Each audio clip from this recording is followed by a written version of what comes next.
Hey guys, and welcome back to Crouton Cracker Jacks. Today I'm going to show you how to make gingerbread houses out of graham crackers. Now I'm not going to show you how to decorate the graham cracker gingerbread houses. I'm just going to show you how to make a base, a solid structure that you can use so you can make your own gingerbread house any way you so choose. I'm going to show you how to cut the graham crackers so you get nice clean cuts. I'm going to show you how to make royal icing that you can use to glue these pieces together, and then we're going to glue everything together.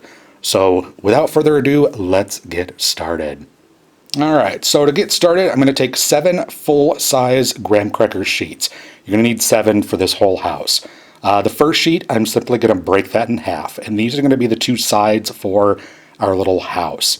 For the front and back, I'm going to take another full sheet, and I'm going to put that perpendicular to the sides that I just broke in half, and I'm going to cut a 45-degree angle starting at the top corner of the side and going exactly 45 degrees across that sheet. Now I'm going to use a serrated knife here, and I'm actually going to very gently saw back and forth. I'm going to create a score line that we can then break on, but you want to use a serrated knife so it acts like a saw blade and cuts through the graham cracker. I'm going to score that. Then I'm just going to break that along the score line, and you can see how clean and nice that break is. Now for the other angled side of the top of our house, again, line it up with the side, make another 45-degree angle cut here, score it a little bit, and then break it off.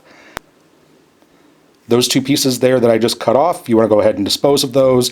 You might need them a little bit later, but I'll get to that when we get there. Now these scored lines are going to be a little rough, so I'm just going to take my knife and kind of smooth out these edges here that I just cut. And there is the front of our little gingerbread house. For the back, you're going to do the exact same thing. Line up your sides, make a 45-degree angle cut, score it, then break it off. Do just like you did for the first or for the front piece. And then when you get that one done, you'll have the front and back and the 2 sides done. That's your basic house right there. So you can go ahead and set these pieces off to the side. And now I'm going to work on the roof. I'm going to need 2 roof sections. Now a full sheet of graham cracker here is too long, so I'm actually going to cut off about 1/4 of the graham cracker sheet. Again, just saw back and forth and score that line and break it off. You want to make sure that both halves of your roof are the same length. So line up your second half with the first one you just cut. And this will leave a nice little overhang on both the front and back of our house.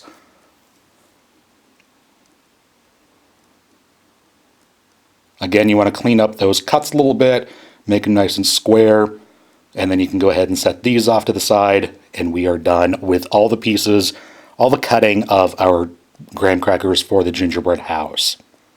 Now for the royal icing, I'm going to make up for this to glue this together. It's just going to be powdered sugar and water. Traditional royal icing has egg whites and cream of tartar in it, or meringue powder. That does not work for me putting together gingerbread houses. I like making a firm glue. So I've got maybe, I don't know, 1/4 cup or so of powdered sugar in here, and I'm going to slowly start adding a little bit of water to this to make a glue, if you will. You want your icing to be thick. You don't want it thin because it's just going to run all over the place. Gravity is not going to be your friend with this, so you want it thick enough that it stands on its own.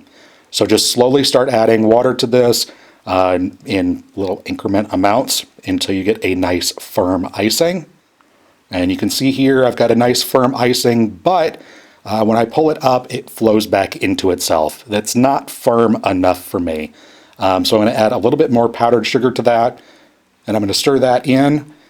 Because what you want is a nice firm icing that stays on top of itself. When you pick up a line here and let it drop onto itself, it stays on top. It doesn't flow into itself. That is the consistency that you want your royal icing to be. Using this consistency royal icing, it's going to dry fast and it's going to dry hard, which is exactly what you want. So I'm going to go ahead and put this into a plastic baggie. I'm just going to put my baggie into a measuring cup, make sure that one of the points is down on the bottom.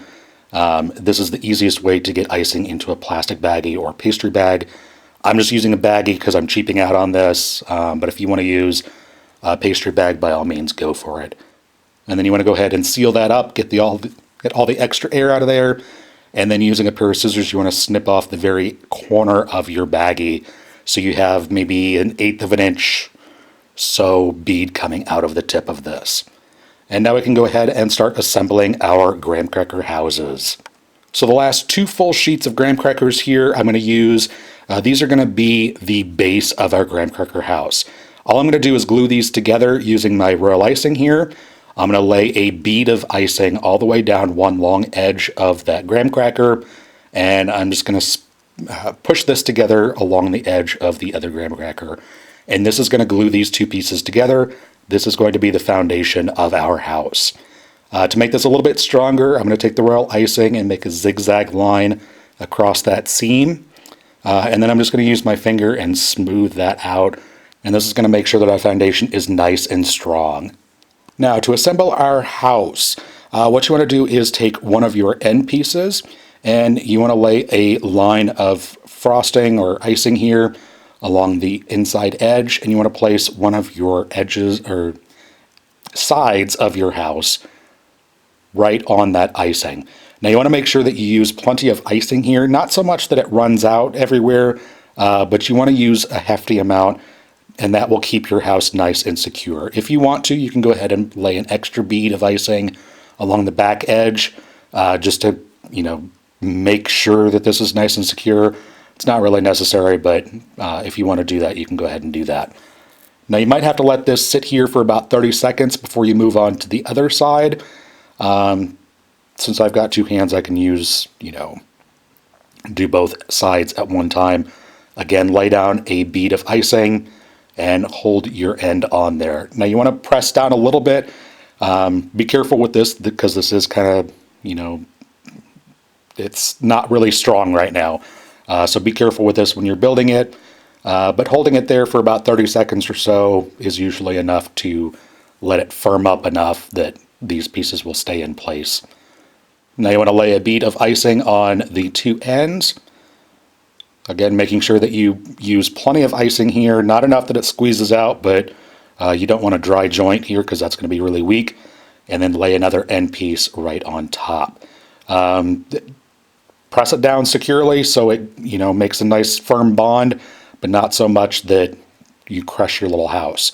It's very unstable right now, so be careful with it when you're pressing the pieces together.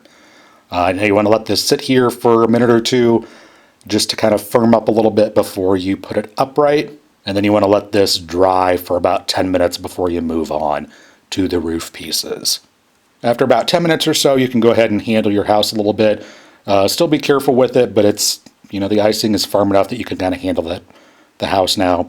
You want to pipe out a little bit of icing on your finger here. Make sure that there's no dry icing on the tip of your bag before you start piping out this line of icing for the roof. I'm going to put this icing on the house, and I'm only going to do one side here at a time. You're going to go down one edge of the roof along the top of the wall side and up along the other side of the roof. I'm going to turn my house upside down and place this onto the roof section. And this way you have the weight of the house pressing down on that seam or on that joint that you're gluing. You want to press that down firmly, and your house should stay in this position. If it doesn't by chance, you can use those pieces that you cut off earlier and kind of prop those up. And that'll prop the house up so that the house doesn't fall over when it's drying.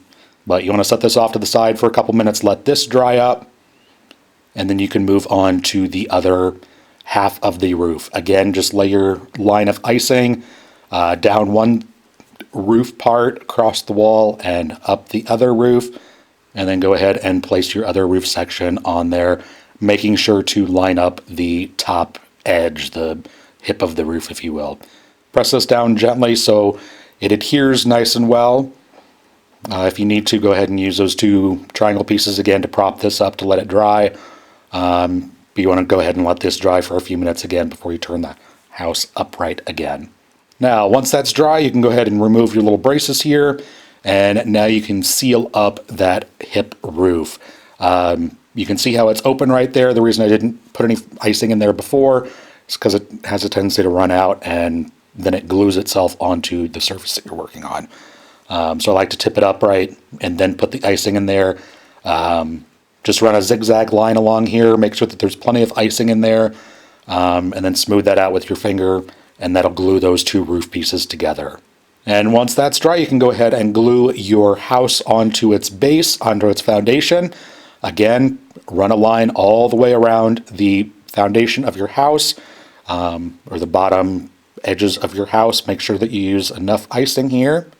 Go all the way around, and then go ahead and place your house down onto its foundation. I don't like sticking it right in the middle. I like to have, a front yard and a side yard here. So I'm putting it off onto a back corner. Go ahead and press that down gently, and then using the remaining icing that you have, go ahead and run a bead on the outside all the way around the outside of the house. That'll make sure that your house is nice and secure when it is dry. But you want to let this dry preferably overnight. Overnight, and this icing will set up rock hard, which is exactly what you want. Traditional icing, yes, it takes 24 hours to dry rock hard, but it doesn't set up fast enough during the construction process. That's why I like using the water and powdered sugar only, because it sets up really quick. But there you go. Now you can go ahead and decorate your little gingerbread house however you so choose. And there you go. There is a little gingerbread house for you. That is how you make a simple and quick foundation for a gingerbread house. Make up a bunch of these and have a gingerbread decorating party. So yeah, there you go. Thanks so much for watching. If you enjoyed this video, please be sure to give it a thumbs up. I would greatly appreciate it. Thanks again for watching, and we'll see you next time.